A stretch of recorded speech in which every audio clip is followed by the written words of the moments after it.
Hello, third graders.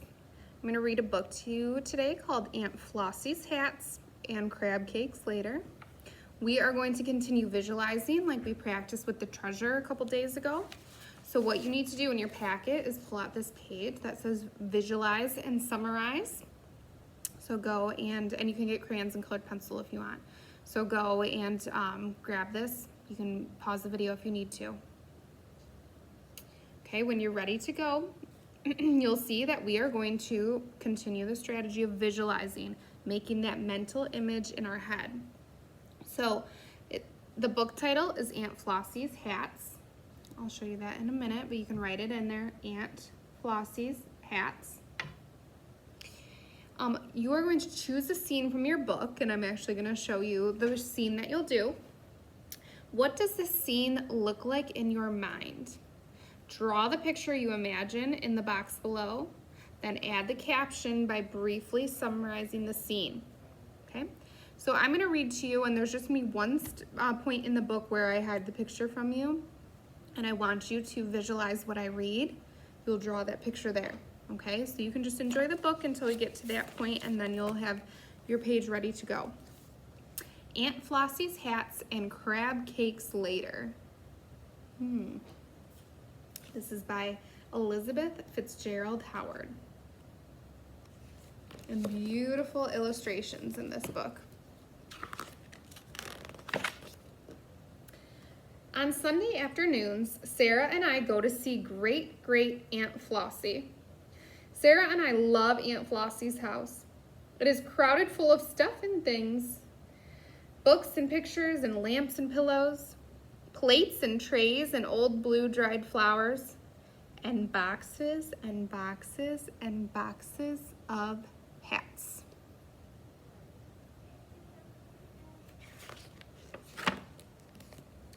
On Sunday afternoons, when Sarah and I go to see Aunt Flossie, she says, "Come in, Susan. Come in, Sarah. Have some tea. Have some cookies. Later, we can get some crab cakes." So that's where that part of the title comes from, and crab cakes later.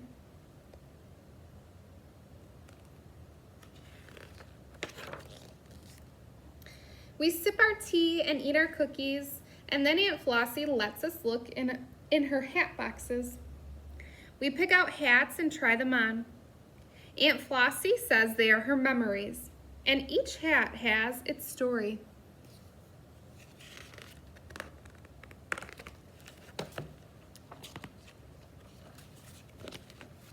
Hats, hats, hats, hats. A stiff black one with bright red ribbons. A soft brown one with silver buttons. Thin floppy hats that hit our eyes. Green or blue or pink or purple. Some have fur and some have feathers. Look, this hat is just one smooth, soft rose. But here's one with a trillion flowers. Aunt Flossie has so many hats. One Sunday afternoon, I picked out a woolly winter hat, sort of green maybe. Aunt Flossie thought a minute. Aunt Flossie almost always thinks a minute before she starts a hat story. She sniffed the woolly hat. "Just a little smoky smell now," she says. Sarah and I sniffed the hat too. "Smoky smell, Aunt Flossie?" I'm gonna read this to you without showing you the picture. I want you to visualize. You don't need to draw this one, but I just want you to close your eyes and picture what I read. Make that mental image. "The big fire," Aunt Flossie said. "The big fire in Baltimore. Everything smelled of smoke for miles around, for days and days. Big fire.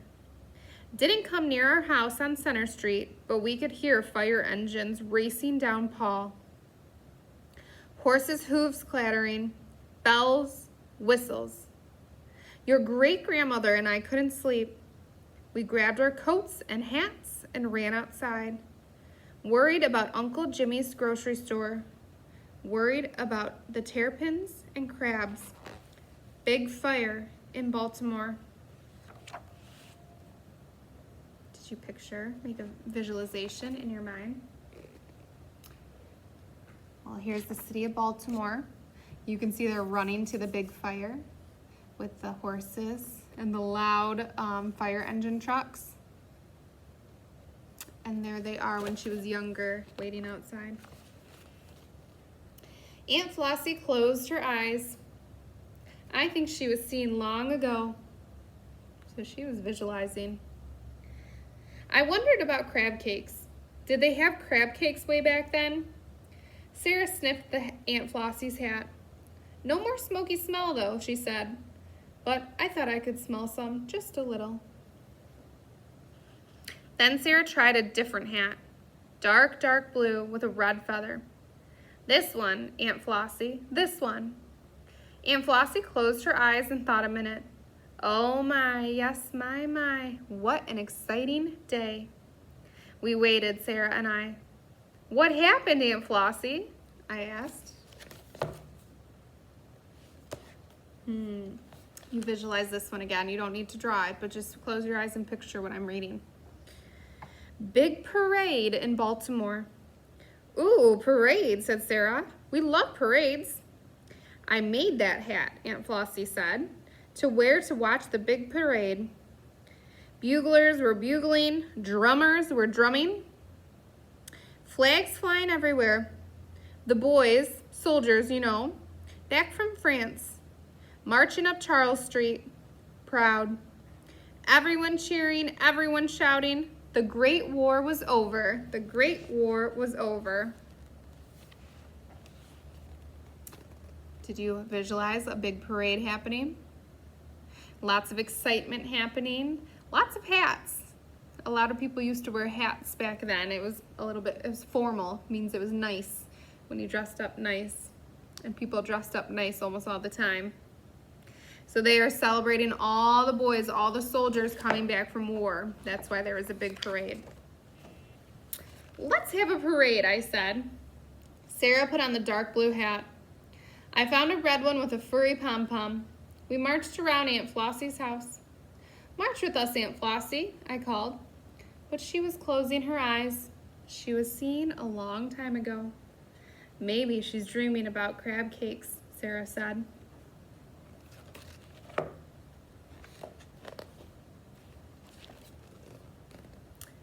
Then we looked in the very special box. Look, Aunt Flossie, here's your special hat.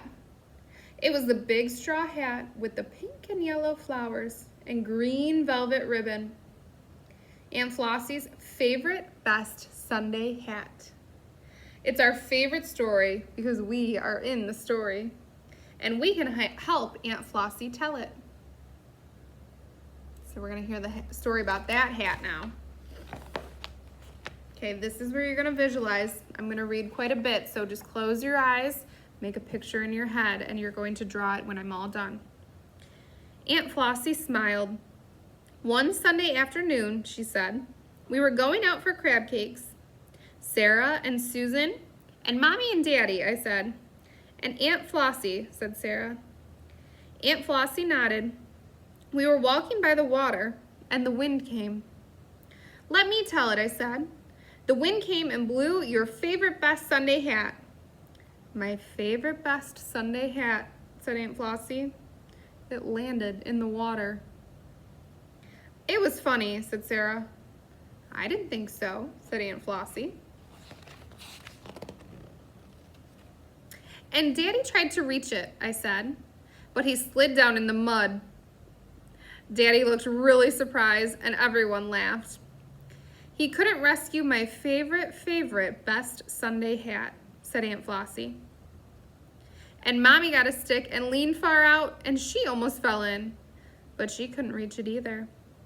The water rippled and your favorite best Sunday hat just floated by like a boat. Okay, so you can start drawing your visualization of what happened with the favorite best Sunday hat story. Don't pause it yet though, because I'm gonna reread it as you begin to draw. I want you to go ahead and you can add color and everything to show me what you visualized as I read that part of the story. Okay, I'm gonna read through it one more time as you color, and if you don't finish, then you can pause the video and finish, okay? One Sunday afternoon, Aunt Flossie said, we were going out for crab cakes. Sarah and Susan and Mommy and Daddy, I said. And Aunt Flossie, said Sarah. Aunt Flossie nodded. We were walking by the water and the wind came. Let me tell it, I said. The wind came and blew your favorite best Sunday hat. My favorite best Sunday hat, said Aunt Flossie. It landed in the water. It was funny, said Sarah. I didn't think so, said Aunt Flossie. And Daddy tried to reach it, I said, but he slid down in the mud. Daddy looked really surprised and everybody laughed. He couldn't rescue my favorite best Sunday hat, said Aunt Flossie. And Mommy got a stick and leaned far out. She almost fell in, but she couldn't reach it either. The water rippled and your favorite best Sunday hat just floated by like a boat. Okay, so pause the video until you're done drawing your visualization, which you pictured in your mind. Definitely add color. What I also want you to do down here is write a sentence summarizing what happened in your picture, okay? So you can say, I drew because if you would like. So write 1 or 2 sentences about what you are showing in your picture. Okay, pause if you need. All right, if you unpause, means you're ready to go. I'm gonna show you the illustrations the author drew to go with the story. So there they are at the park, going to get crab cakes. We know they're by a bunch of water, a big body of water. And there's Aunt Flossie's hat flying with the wind took it, flying into the water.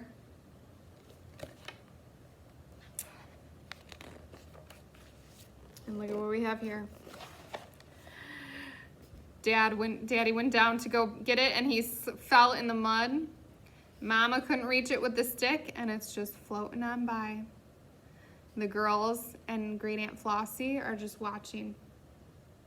So maybe you drew something similar. Hopefully it had the water and the hat, maybe the mud and all these characters. Okay, let's see what happens in the rest of the story. Now comes the best part and I'll tell it, said Sarah. A big brown dog came. It was walking with the boy. May we help you? The boy asked. My dog Gretchen can get it. The boy threw a small stone. It landed in Aunt Flossie's hat. Fetch, Gretchen, fetch. Fetch, Gretchen, fetch. Gretchen jumped into the water and she swam. She swam and she got it. Gretchen got Aunt Flossie's hat. Hooray for Gretchen. We all jumped up and down. Hooray for Aunt Flossie's hat. It was very wet, said Aunt Flossie, but it dried just fine, almost like new. My favorite best Sunday hat. So the dog saved the day. I like that story, I said. So do I, said Sarah. And I like what happened next. We went to get crab cakes. Crab cakes, said Aunt Flossie. What a wonderful idea. Sarah, Susan, telephone your parents. We'll go get some crab cakes right now. So this is a crab. When you take the meat out of them, you can make them to a little patty, and they call them crab cakes, and it's a yummy snack. I think Sarah and I will always agree about one thing. Nothing in the whole wide world tastes as good as crab cakes. But crab cakes taste better after stories. Stories about Aunt Flossie's hat. See what you have on? The end. Okay. All right, I will look forward to seeing your visualizations you drew when you turn your packet in. All right, I'll see you guys later.